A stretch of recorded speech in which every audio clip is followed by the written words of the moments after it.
Baik, kami dari kelompok PSA Grup C akan mempresentasikan progres minggu kelima kami dengan topik service strategy.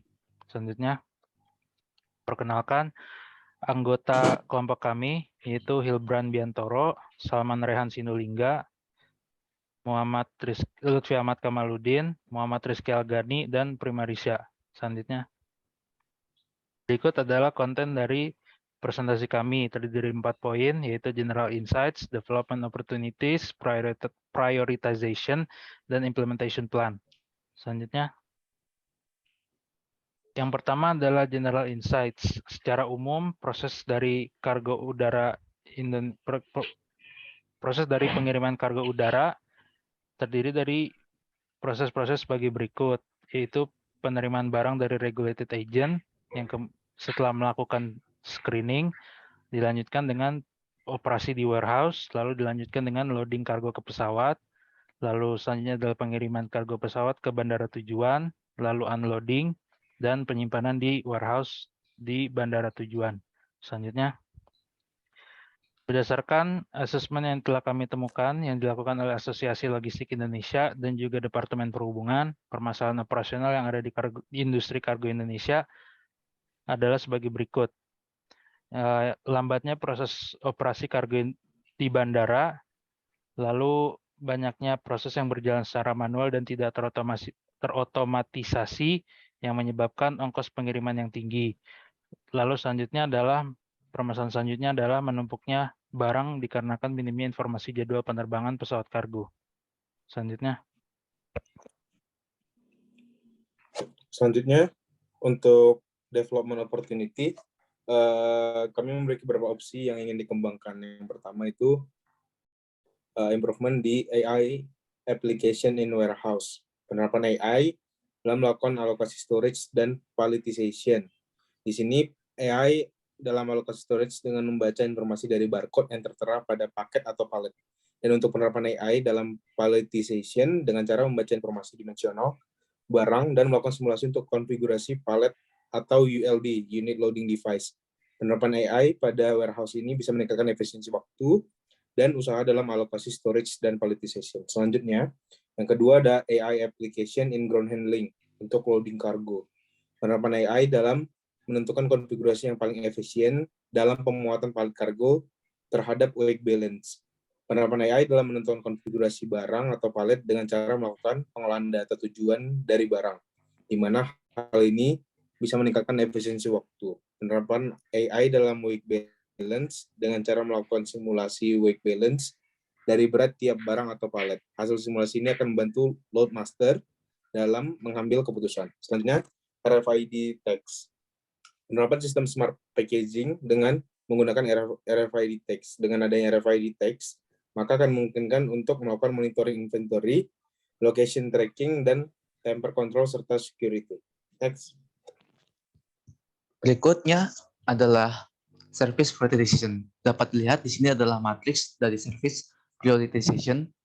Berikut kita menilai berdasarkan value dan cost, di mana makin ke bawah itu adalah low, makin ke atas adalah high, dan makin ke kiri adalah low, dan makin ke kanan adalah high.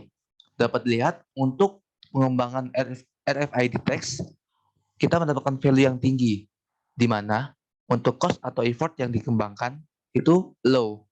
Jadi hal ini sangatlah menguntungkan bila kita mengembangkan di bidang RFID tags.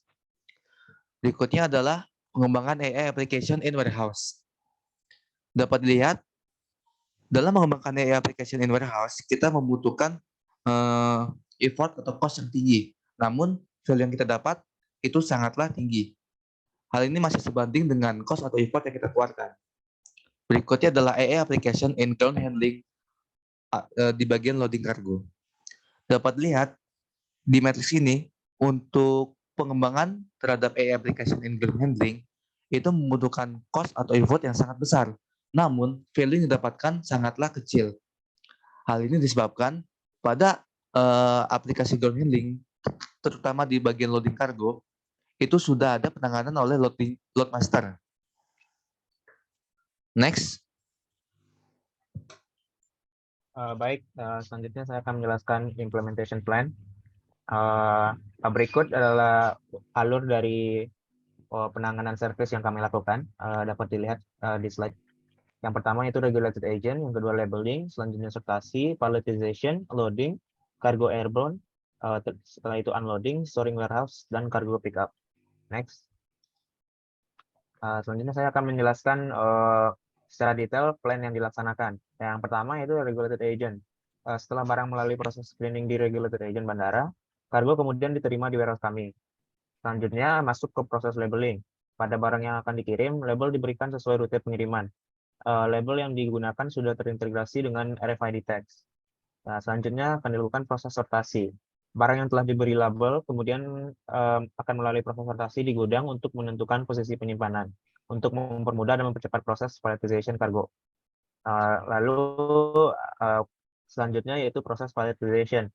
Setelah kargo melalui proses sortasi sesuai dengan tujuan masing-masing, proses scanning dilakukan untuk memperoleh data dimensi dan berat kargo, yang kemudian akan dimasukkan ke dalam sistem untuk proses simulasi palletization yang didukung oleh artificial intelligence, dan kemudian kargo disusun pada pallet sesuai dengan hasil simulasi dari simulasi AI tersebut. Next. Selanjutnya proses loading. Di sini kami juga menerapkan penerapan AI untuk membantu loadmaster dalam memasukkan palet ke dalam pesawat. Fungsi dari AI di sini adalah menentukan konfigurasi yang paling efisien dan pada pesawat dan juga agar beban pada pesawat itu seimbang. Kemudian kargo airborne di mana proses pengiriman kargo kepada tujuan dengan pesawat. Dan setelah sampai kemudian akan dilakukan proses unloading, yaitu kargo yang telah sampai akan dikeluarkan dari pesawat dan dimasukkan ke dalam warehouse. Kemudian yang terakhir adalah proses storing di warehouse, yaitu kargo disimpan dalam warehouse kami yang kemudian akan diambil ada konsennya. Lanjut. Sekian presentasi week 5 dari kelompok kami. Terima kasih.